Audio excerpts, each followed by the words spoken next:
Right, Adrian has promised to do a reading for us today. I'm not quite sure what he's going to read, but he says he's going to tell us all about it. Is everybody sitting comfortably? Then we'll begin. Right, well, ladies and gentlemen, I realise that we were rather unfortunate in not being able to have Sophie Aldred and Doctor Who and various other actors and actresses with us in this adventure. That may be something that I might be able to rectify during the course of the next 3/4 of an hour or so. Now, I was going to read something from one of my latest novels, which I'm sure would have been very stimulating for you all. You would thoroughly enjoy that. But rather than do that, I brought along someone with me who I thought I'd like to give a chance to him to do a reading of the work that he's done, which I'm sure as fantasy fans you'll all find quite stimulating, if more stimulating than anything I can think. He takes these things very seriously, so whatever you do, for God's sake, don't laugh. Just bear with me a minute, I'll go and fetch him. I think he's here. You sure he's out there? Yeah, I think he is. Okay. Actually, got years ago. Bear with us for a minute, because I think this chap's a little temperamental. So be nice, okay? Don't laugh, whatever you do. It's awfully I think it's his first attempt at fantasy, isn't it? Adrian's really doing him a big favour, I think. So sympathetic hearing. Yeah, I mean he does get.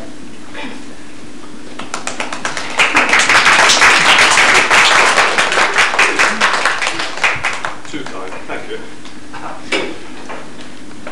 Well, ladies and gentlemen, I'd like to take this opportunity to bring to your attention a new work of fantasy, destined, I think, to become a milestone in the annals of fantasy. There, thank you. It is a work entitled The Vulgariad. Now, unlike many of its contemporaries, it is not a trilogy, not a quartet, or a quintet, or a sextuplet, or anything like that. There are 25 volumes. There are no maps, no charts, family trees, glossaries, appendices, or pop-up monsters. It's true there's a companion atlas, a trilogy in fact, but that's by the way. And above all, this is not just another Lord of the Rings pastiche. You won't find any dwarves in these pages. Oh, good. No elves, or wargs, or Balrogs. Well, there's one Balrog, small. There aren't any orcs. The monsters herein are nothing like orcs. They just happen to be called orgs. Anyway, orcs are only goblins. That's really original, isn't it? Goblins. And there's no ring of power, or any other ring. There's a bracelet, but it doesn't make the wearer invisible. Just 1 foot high. And there's no Mordor in the east. I mean, actually, Mordor was in the southeast if you bother to read Lord of the Rings. Now, Dormor is in the east, slightly northeast. Right, a word or two on the background. The setting is a world not unlike our own. Lots of trees, hills, valleys, but with deserts and equatorial rainforests, and crevasses, and volcanoes and swamps. And that's only the first chapter. And this splendid world is called simply The Place.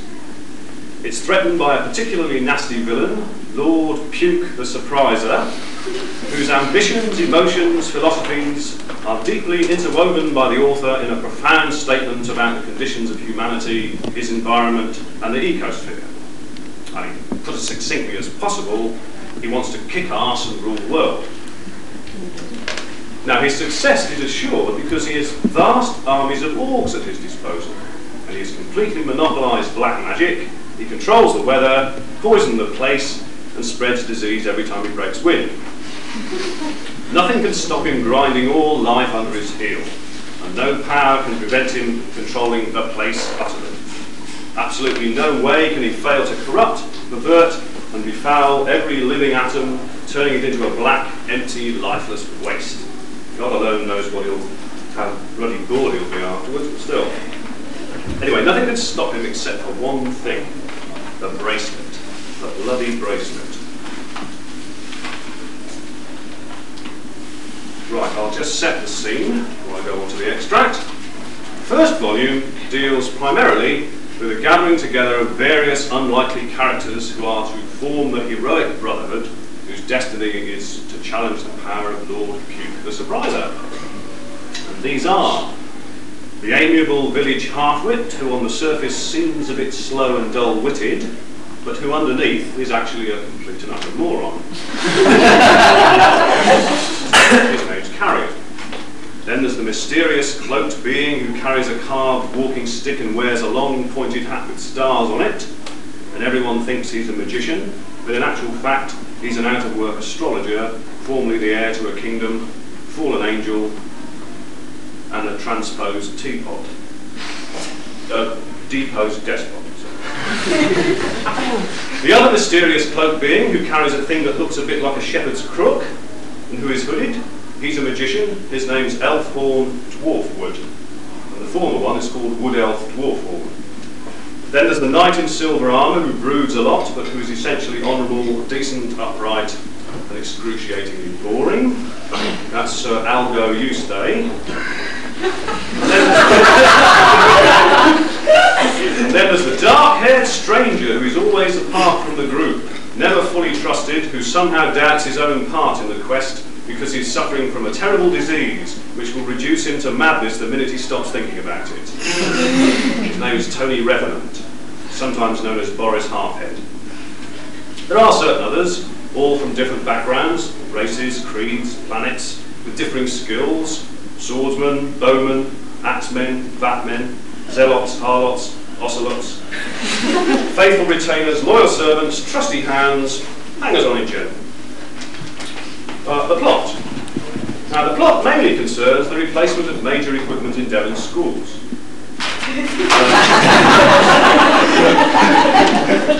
Some of this has been written on scrap paper. Now, the plot is more concerned with the magic bracelet. Lord Puke wants it because if he gets it, he'll have a matching set with the enchanted earrings and the sorcerer's foot band. He already has. Once he has the set, he'll be totally irresistible. Sexy brute. The bracelet was lost years ago, see Appendix 327B, in a war between the Knickknacks, genealogical table 32, and the Padwacks, genealogical table 33, when it fell into a crack following an earthquake and was carried by molten lava deep under the earth.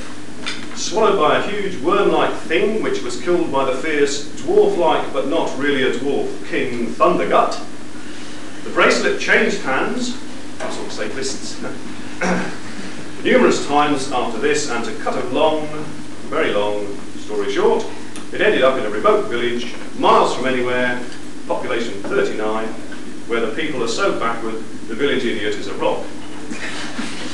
Incidentally, the home of the author was quite cleverly used as a model for the village in the saga, although of course the author was smart enough to change its name. The lower Craftworthy didn't quite have the right word. So, the saga begins in the homely little village of Little Piddlewallow.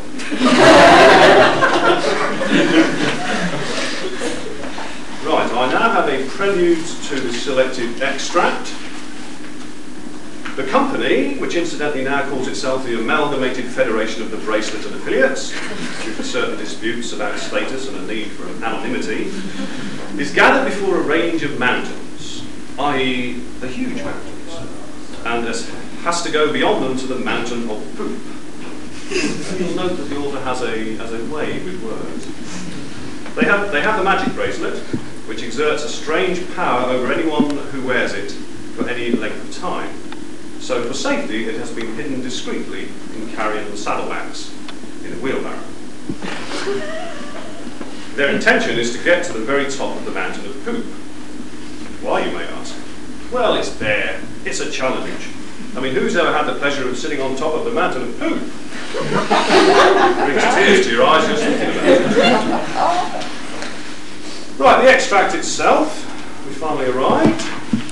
This is taken from Volume 2, Chapter 7, page 3294, paragraph 22.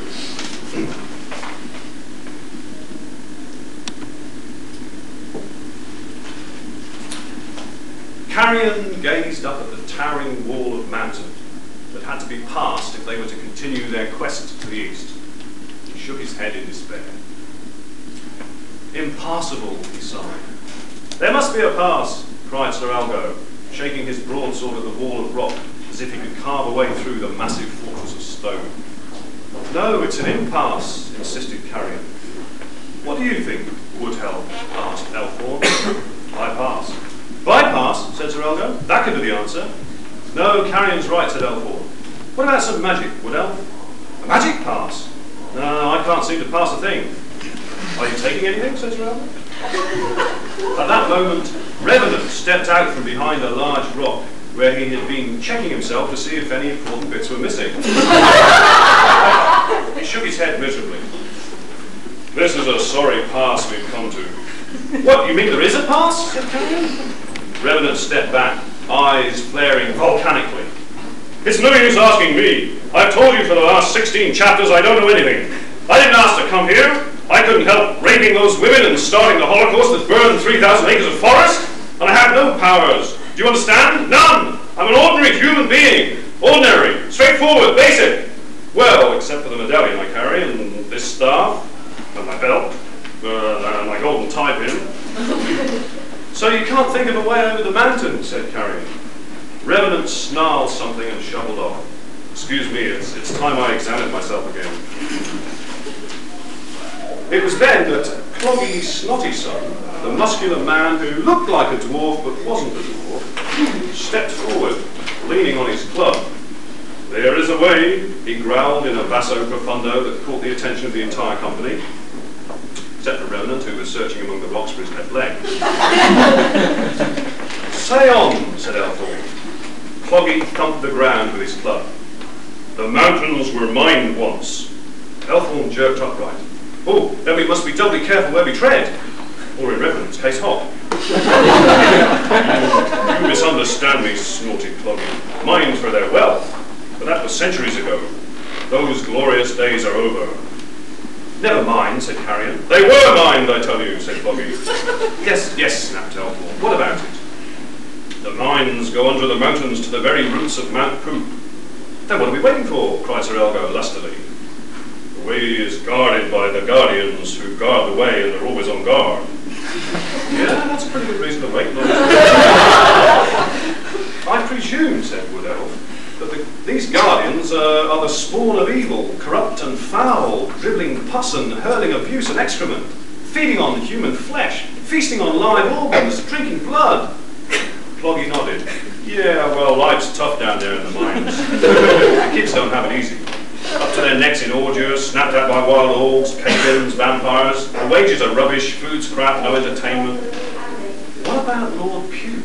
Asked Carrion. What about him? Said Sir Arthur. Well, has his influence spread down to the mines and taken control of these monsters? Oh, I forgot, said Cloggy. Lord Puke's influence has spread down to the mines and taken control of these monsters. Look, said Sir Algo, I'm going to try for it over the mountains. There must be a way. You're a fool, scowled Elfhorn, his steely gaze machine-gunning the night with its intensity. There's nothing up there but ice, snowfalls, screaming winds, hurricanes, blizzards. It's blocked. Yeah, blocked passage, nodded Wood Elf. I told you to take something, said Sir Algo. Wait, said Carrion. Sir Algo. No, I'll go. Be silent, you stay. No, I'll go, insisted the knight. Yes, yes, I'll go, said Carrion. With me? No, you stay. Go alone, said Elgo. Yes, you go, said Wood Elf. My name isn't Hugo, it's Elgo. And so the discussion went, until 4 hours later, Sir Algo began the steep ride up into the mountains. They growled down at him, crouching like huge, crouching, growling things. The intensity of their malignant presence filled with menace and growling and quite a lot of crouching. Then the blizzard began, slamming down like a fist, punching and knuckling, the wind howling and growling, snow driving hard, battering the knight, pummeling him, jumping up and down on his sanity, kicking it, spitting on it, tearing at him with icy, merciless fingers. Crushed, pulped, his senses reeling, his body a mass of bruises, Sir Algo crawled back down until at last he reached his companions. They stared at him in shocked amazement as he heaved himself up onto his knees. I've been thinking, he said. That was a good idea about going under the mountain. trudging down the narrow gorge that led them past the poisoned river, the contaminated lake, the toxic bog, the miasmic mire, etc., etc., etc., until they came to the locked gate. Excrement, snarled Wood Elf. What is it? Said Carrion, sensing an element of frustration in the sorcerer's manner. We'll never open this. Why not? Said Elgo. One good swipe from my mighty axe. Your axe? Said Carrion, his eyes lighting up with awe and reverence. You haven't got an axe, said Elfwood. Well, no, agreed Elgo, not exactly. I meant my indestructible hammer. Your hammer? Gasped Carrion, his face illuminated with amazement. What hammer's that then? Said Elfwood. Well, actually, it's shaped more like a broadsword, said Elfwood. A broadsword, said Carrion, whose body flushing with stupefaction. And where precisely is this broadsword? Said Elfwood. Well, sword, said Elfwood. Knife, actually. It's only made of wood. I whittled it this morning. A wooden knife, gurgled Carrion. I can scarcely believe it. You'll need something far more potent for this gate, said Wood Elf. I recognised it at once. It's a Star Walk Mind Buster. Hard disk 3 megabyte. Is there a password? Said Carrion.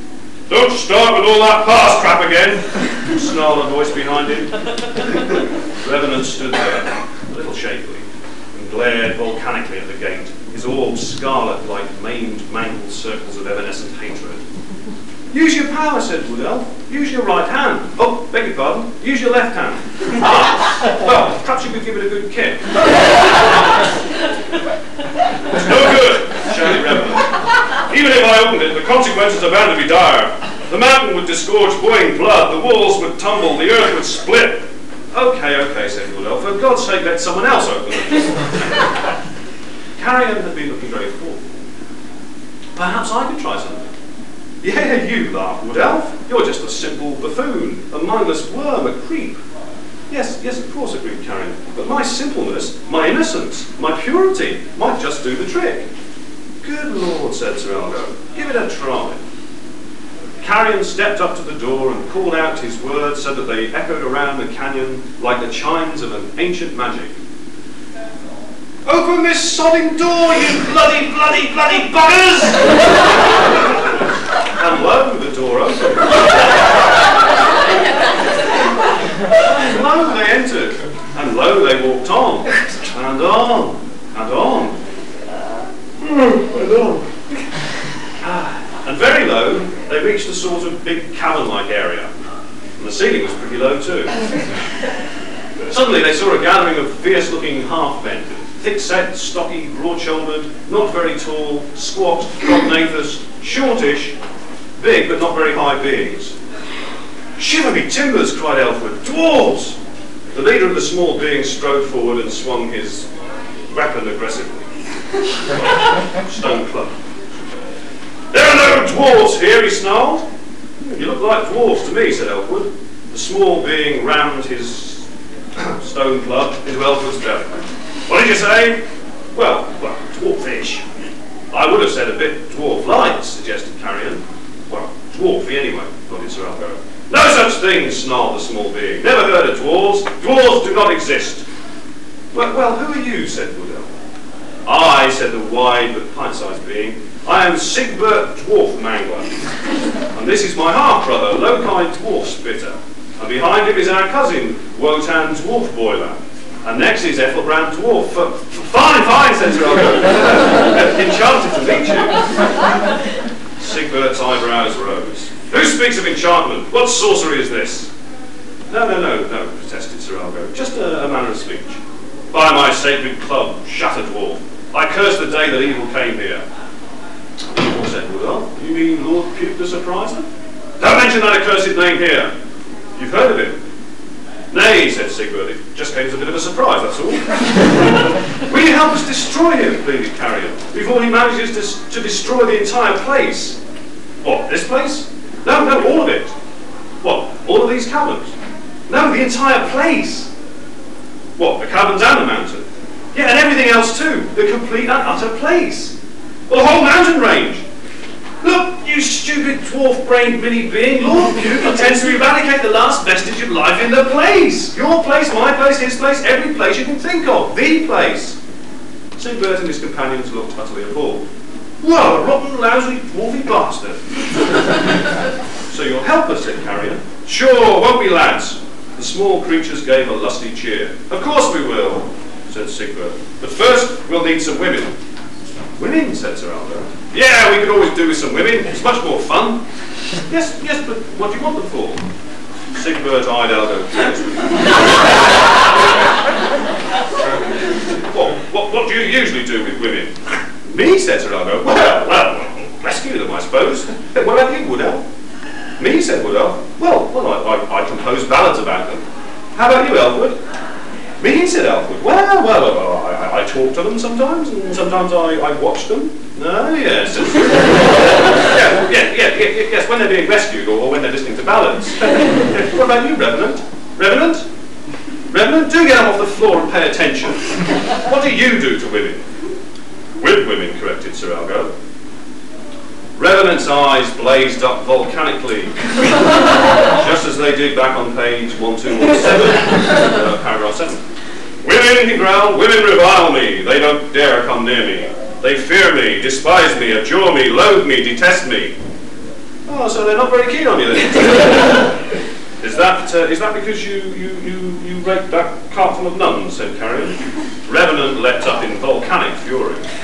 Must you constantly keep referring to that incident every 5 minutes? God, a man commits a minor mistake, a tiny little faux pas. Oh, the poor 86 of them.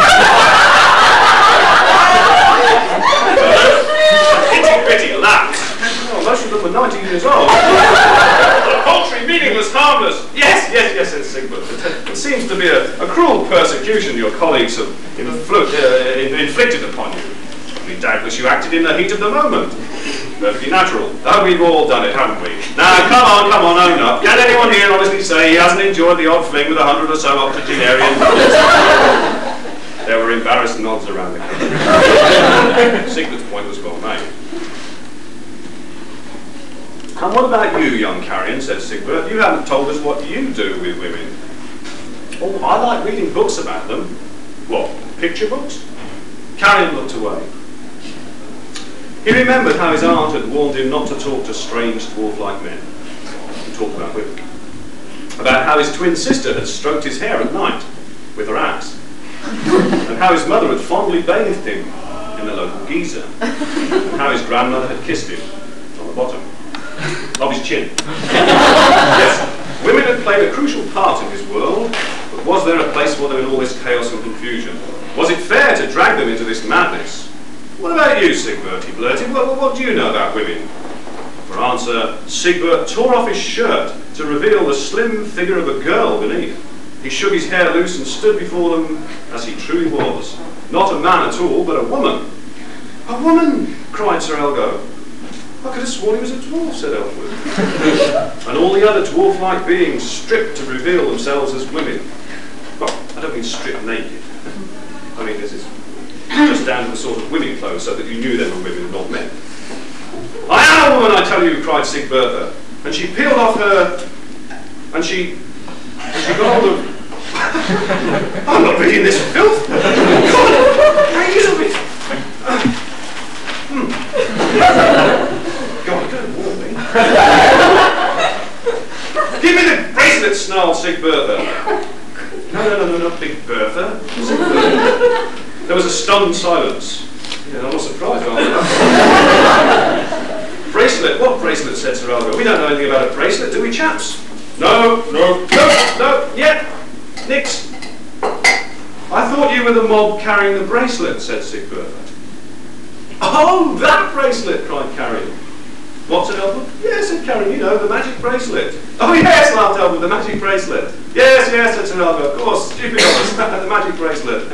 Hand it over, said Sigbertha, or I'll feed you to the dwarf hounds. But why do you want it, said Carrion. Me, said Sigbertha. Well, I've got this gorgeous yellow frock, and there's this matching handbag and the most divine yellow shoes. Really, said Sir Algo, how enchanting. Sigbertha drew back in alarm. Who speaks of sorcery? No, said Sir Algo, I was really interested in your wardrobe. My wardrobe, echoed Sigbertha.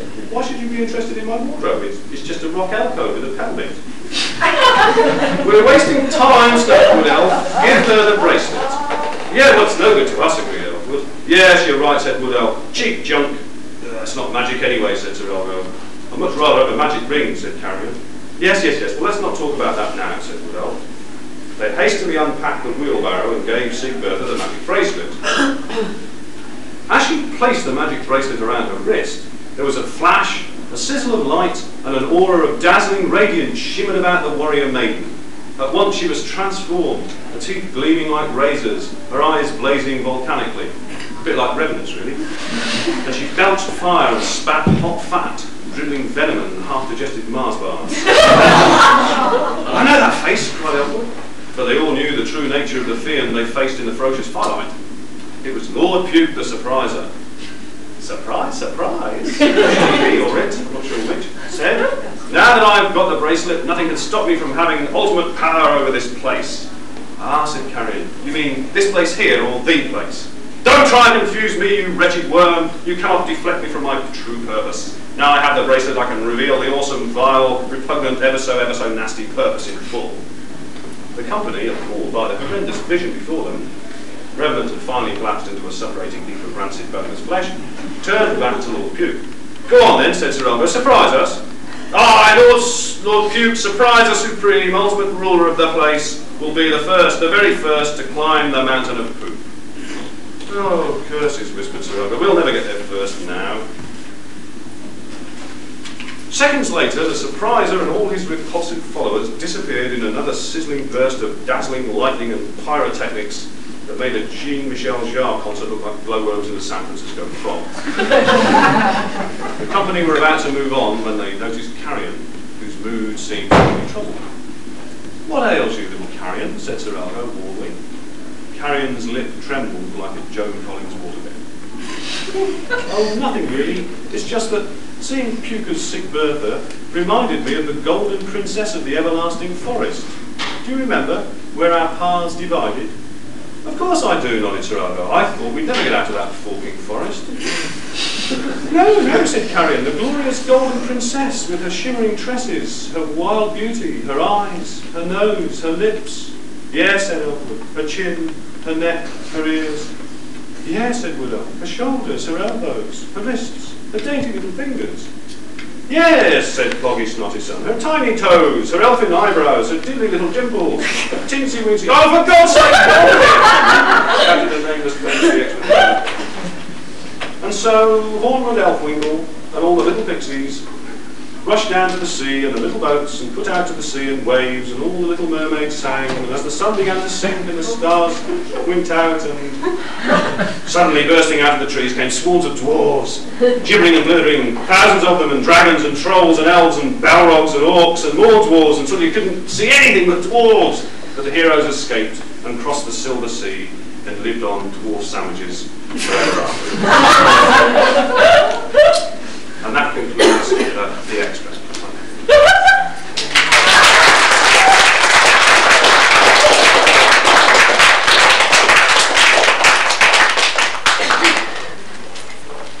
Oh, well, I'm Gone now. sorry he's left it a little precipitately. You're not upset, are you? Hello? Hello? Things are right. Oh, We're concerned about some of the large and things very seriously. well, I'm sorry about that. I did try and get him to stop, but it's... Giving them a large break. That's my good deed for the It is. If you want to spend the rest of the time doing anything you like, Oh, fine. Well, okay, you lot can all go then.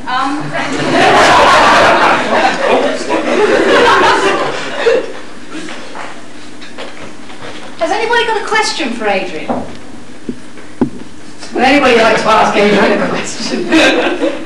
Adrian! Star Requiem! Do tell us about Star Requiem. Star Requiem. Into the microphone. Right. Into the microphone. Into the microphone. Have the microphone. Into the microphone. Can you hear me? Yeah. Yes. Yes, just before I talk about Star Requiem, I was told that I was going to be doing something for an hour and a half, which is why I decided I'd split things up. But I think we've truncated it a bit now, so this is the second 10th. Star Requiem, right. What do you want to know about Star Requiem? It's not a well, it's a quartet of books for a start, but it's not a heroic fantasy. It's not based on Lord of the Rings and all the other fantasies that we either love or hate. The sort of fantasy that I write, usually,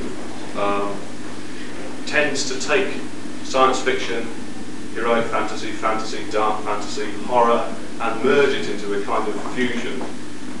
Because I find, having read sword and sorcery and heroic fantasy for years and years, as well as horror and science fiction, the genre itself is becoming really saturated with Tolkien clones and Vulgariads and what have you. And I think that I feel, and I know a number of colleagues feel, that the real future of fantasy, which is a very rich vein to work in, an all-embracing vein, lies in much more of a merging subgenre, if you like, and getting away from stilted traditional ideas. I mean, certain things can still be used,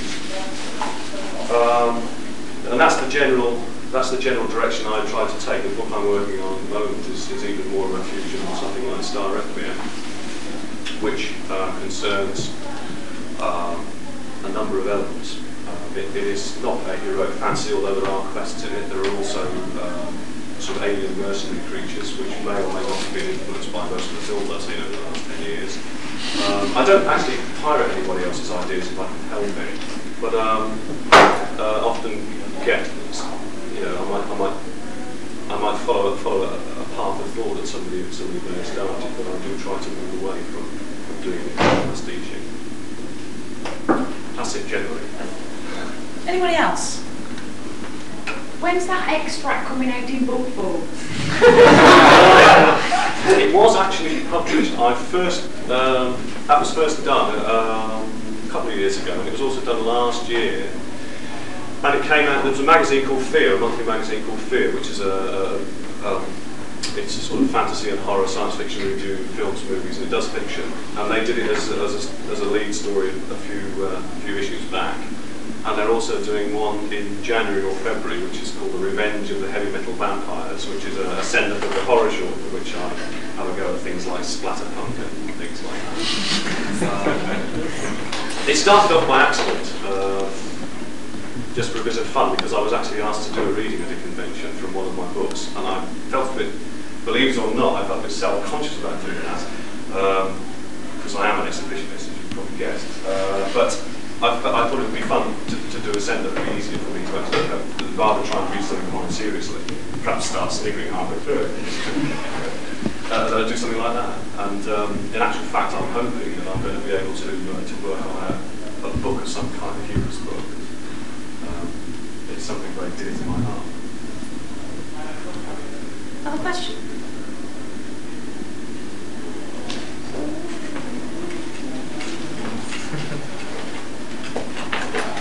Someone's going to be grotty.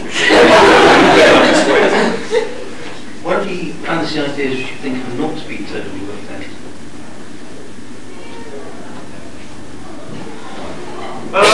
Well, I think there are certain archetypal ideas which will always be there. It's very hard to come up with a brand new idea in itself.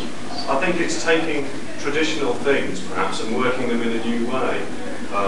I suppose standard thing. I mean, the quest idea is okay, provided you don't just follow the same kind of ritual movements that quite a lot of the major quest books have done. Time travel is a sort of archetypal idea. Telekinesis, things like that. I mean, and I suspect that there will be very few writers even today will come up with something brand new of that kind of basic idea. It's very hard to come up with something new. It's taking things like that and doing new things with them. I have got some ideas of my own, but I'm not going to tell you at the moment because I haven't actually written books yet. But that's probably how I would try and work it. Anyone else? Exhausted the wall out here. You got one? Ask a question, please. Well, I think as it's 5 to 3 anyway. Right, okay. We've worked hard enough. I gather we've got some turkey readings to come a bit later. May I just mention that the tournament will be starting in the dealer's room at 3:30. Entry is £1, and the first prize is one of the swords that you've seen on the dealer's table. So if you're interested, they're worth about 25 quid. They are worth about 25 quid. And it should be good fun, and we promise nobody will get hurt. More or less. Cost anything to watch? It doesn't cost anything to watch, no, you want to go watch people. Probably. So, yeah. I'll get some ideas. Well, thank you, Adrian.